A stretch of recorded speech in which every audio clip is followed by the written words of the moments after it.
Welcome, everyone, to The Deep Dive. We're here to cut through all that digital noise and pull out the key insights for you. This week, we're really jumping into a whirlwind of activity in crypto and blockchain. We're focusing specifically on August 25th to 31st, 2025. We've gone through tons of sources, news, market data, industry reports, just to boil it down to what you actually need to know.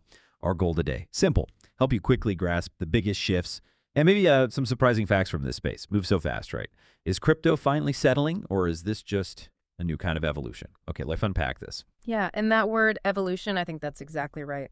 This past week, it was quite a mix of things happening. We saw some really big capital flows, market volatility that kept everyone on their toes, and also major institutional moves, suggesting a much deeper connection with traditional finance.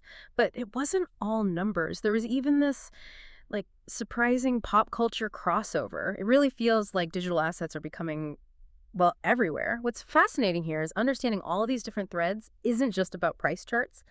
It's key to grasping the bigger story of digital assets right now, how they're evolving, beyond just speculation into something more foundational for finance, for culture. Absolutely. And that bigger story, the one about where the money's actually going, that really kicks off with a pretty striking change in investor behavior this week. We're talking about a major flow rotation within ETFs. The data from late August showed huge movement.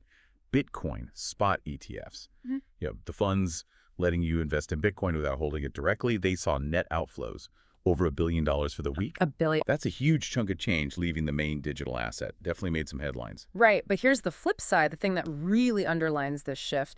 During that exact same time, Ethereum ETFs, they saw massive inflows, close to $900 million in just that week. Now, you connect the dots. This isn't random. It really suggests a clear, deliberate rotation, capital moving from BTC straight into ETH. Okay, so why? What are analysts saying? Well, a couple of things. First, there's this growing institutional buzz around Ethereum's infrastructure, specifically for asset tokenization. Now, we're not talking theory here. It's about putting real-world things like real estate, bonds, maybe even IP onto the blockchain. And Ethereum, with its smart contracts and big developer community, it's seen as, the prime spot to build this new financial plumbing. So it's about the tech, the utility, not just the price chase. Exactly. Institutions are looking at the fundamental tech adoption, the infrastructure.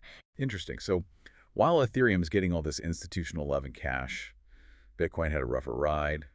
Definitely saw some volatility. His price was a big story, dropped below $113,000 USDT on August 25th. And USDT, that's Tether, stablecoin pegged to the dollar, used for pricing crypto a lot. That dip alone was notable, but the week wasn't done with Bitcoin drama. Here's where it gets really interesting. Later in the week, boom, a massive flash crash, triggered by one huge whale sale, like 24,000 BTC sold off. Wow. Yeah, imagine that. And it caused the price to just plummet, like $4,000 down in minutes. It forced a retest of that key zone around $110,600, that liquidation cluster. Ah, the liquidation cluster. Right, where all those leveraged positions get wiped out, making the drop even worse. Yeah, cascade effect. It's a stark reminder, isn't it, how sensitive Bitcoin can be to those big concentrated sells. Definitely. But amidst all that Bitcoin drama, what about the others? Well, that's the interesting part. Other altcoins seemed pretty resilient, almost like they just shrugged it off. Solana, for example, it climbed back over the $200 mark. That's a big psychological level, right? And XRP held its ground too, stayed above $3, showed some independent strength despite the market jitters. Analysts are now saying, maybe more confidently, that both ETH and SOL could continue to outperform Bitcoin, at least in the near to midterm. And it's based on? It's fueled by these rotation flows we talked about, but also just fresh demand, investors looking at different use cases, different ecosystems beyond just Bitcoin. It suggests the investment thinking is getting broader, more diverse within crypto itself. And speaking of Solana, there was more news, right? Something about ETFs. Yeah, reports of a positive back and forth between asset managers and the SEC about Solana ETFs. Okay, that's significant. It is. It's not just talk. It signals a real possible path to getting Solana investment products approved, just like we saw with Bitcoin and Ethereum. That could open the floodgates for a whole new wave of institutional money into Solana. So when you put all this together, what does it mean for diversifying a crypto portfolio?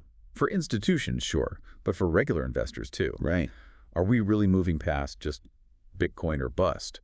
And what new headaches does that create? That's a great question. And it points to a market that's, well, growing up. Historically, yeah, Bitcoin was often the main entry point, maybe the only crypto people held. But now you have these strong ecosystems like Ethereum, like Solana, getting validation from institutions, maybe getting their own ETFs.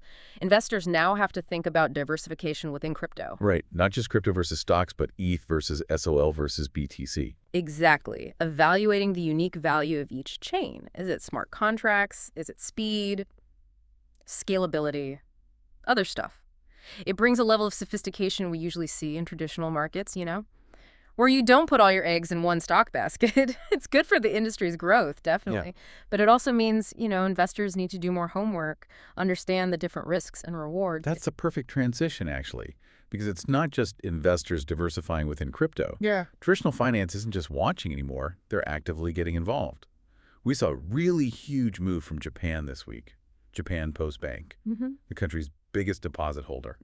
They're reportedly planning to roll out their own stablecoin-like digital currency, DCJPY, slated for 2026 and specifically for asset settlement. Wow, that's not a small player. Not at all. This is a financial giant making a serious public move into digital currency. This raises a really important question, though. What does it actually signify? When a huge traditional bank like that says, okay, we're launching our own digital currency, it's way beyond just interest, right? It's a clear recognition that digital currencies offer real efficiencies, new capabilities, stuff the old system can't ignore anymore. Oh, like what kind of efficiencies? Think about instant, programmable settlements for big corporate deals, cutting down the time, the cost, compared to old interbank transfers. It could enable totally new financial products, make the whole system more agile, more connected. For a bank like Japan Post, this isn't just playing with tech, it's strategic. Staying competitive in a digital world. They're moving from just watching to actually planning big. And Japan had more news too, didn't it? Metaplanet. Ah, yes, Metaplanet. Yeah, two interesting things there. First, they got included in the FTSE Japan Index, Yeah. which is, a pretty big deal for any company. Shows they're becoming more prominent. Right. But second, and maybe more relevant for us, they announced a huge Bitcoin buy, $112 million worth, bringing their total holdings up to 20,000 BTC. 20,000. Yeah. So that's not just trading. That's a clear corporate treasury strategy. A big bet on Bitcoin as a long-term store of value, maybe an inflation hedge, kind of like MicroStrategy, but in Japan. And what's fascinating here, these public moves by companies like Metaplanet, they fit with this bigger, maybe less obvious trend happening behind the scenes. There was a Bitwise report recently. It found stablecoins like USDT, we mentioned, held nearly $200 billion in U.S. Treasury securities as of March this year. $200 billion. Yeah. In treasuries. Yeah. Now, put that in perspective. That makes stablecoin issuers collectively the 17th largest holder of U.S. Treasuries globally. 17th. That's Yeah. incredible. It is. It's not just blurring lines. It's like a quiet revolution. Stablecoins are basically creating this new global market for short-term U.S. debt, making these safe assets accessible to crypto users worldwide outside traditional banks, and potentially even influencing bond markets with all this new demand. It's a fundamental integration that I don't think many people really grasp the scale of yet. That stat is genuinely eye-opening. Top 20 holder of treasuries. Wow. Shows how intertwined things are getting. And on the regulatory side, always important, news from Binance. They appointed a new APAC compliance head. Someone experienced, came over from Crypto.com. Okay. Seems clearly aimed at boosting their regulatory standing, right? Yeah. Especially navigating the tighter rules we're seeing across Asia-Pacific. Makes sense. It's a definite signal. Even the biggest players are pouring resources into compliance. They know mainstream acceptance depends on playing by the rules. It's the industry professionalizing, like it or not. Absolutely. Those kinds of appointments are vital for global exchanges. They need to operate and thrive in all these different, sometimes complex regulatory environments. It's about building trust, paving the way for even more integration with traditional finance, a necessary step. Okay, so shifting gears a bit from markets and regulation, let's look inside the crypto ecosystem itself, the actual tech, the infrastructure being built. We had a pretty major acquisition this week, LayerZero. They bought Stargate, the cross-chain platform, for $110 million. LayerZero and Stargate, yeah, that's a big deal in the interoperability space. Right. Feels like a major consolidation move, like you see in traditional tech mergers, building the bridges between blockchains. And some key details there. It wasn't just a simple deal. there was competitive bidding, which tells you Stargate was seen as pretty valuable strategically. And crucially, the Stargate DAO, that's the decentralized group managing it, they approved it, like 95% majority vote. So the community was overwhelmingly behind it. Exactly, which is important in that world. Looking at the bigger picture, it shows this trend of consolidation, strategic expansion in the cross-chain sector. Projects want to get stronger, integrate tech to make moving assets between chains smoother, build these interconnected ecosystems instead of just isolated islands. Makes sense for scalability, user experience, especially if we're heading towards a multi-chain future. Definitely.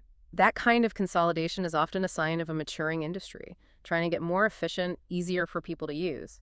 And speaking of reaching more people, let's wrap up the main chat on a slightly different note. Crypto's cultural footprint seems to be expanding in, well, surprising ways. Here's where it gets really interesting, just showing how far this has permeated. A new conspiracy thriller movie was announced called Killing Satoshi. Oh. Yeah. Set to star Pete Davidson and Casey Affleck. Okay. Expected out in 2026. Pete Davidson and Casey Affleck in a crypto movie. Right. This isn't some indie documentary. It's mainstream Hollywood, big names, tackling a crypto story.